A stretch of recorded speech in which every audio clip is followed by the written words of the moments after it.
Hello everyone.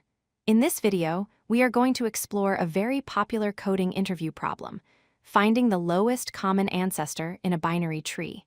This concept is fundamental to understanding tree traversal algorithms. Before we jump into the main problem, let's quickly define what an ancestor is. In a tree structure, an ancestor of any node is simply any node that lies on the direct path from the root down to that node. This includes parents, grandparents, and so on.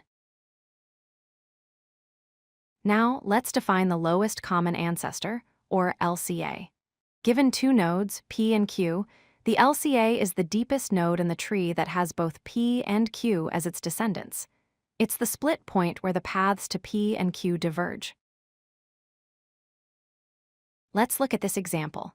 We have a tree with root 3.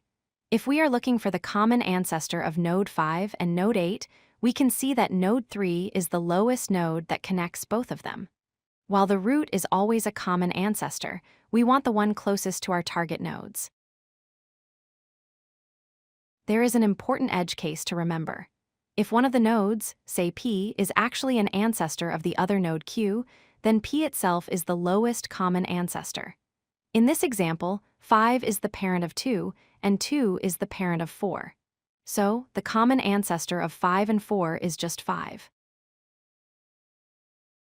To solve this efficiently, we can use a recursive approach with depth-first search. The idea is simple. We traverse the tree. If we encounter P or Q, we return that node.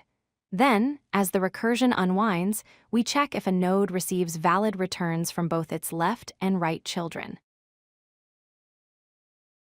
Here is the logic for our base case. Inside our recursive function, we first check if the current root is null. If it is, we return null. If the current root is either P or Q, we return the root itself. This signals to the parent that one of the targets has been found. Next, we recursively call the function for the left child and the right child. We store the results in variables. This effectively searches the entire subtree looking for P and Q. Finally, we analyze the results from the left and right searches. If both left and right are not null, it means P was found in one branch and Q in the other. Therefore, the current node is the split point, or the LCA. If only one side returns a value, we pass that value up. The time complexity for this approach is big O of n, where n is the number of nodes, because in the worst case, we might visit every node. The space complexity is big O of h, where h is the height of the tree due to the recursion stack. That covers the logic for finding the lowest common ancestor. It's a classic problem that tests your understanding of recursion and tree properties. Thanks for watching, and happy coding. If you like this video, hit that like button and don't forget to subscribe.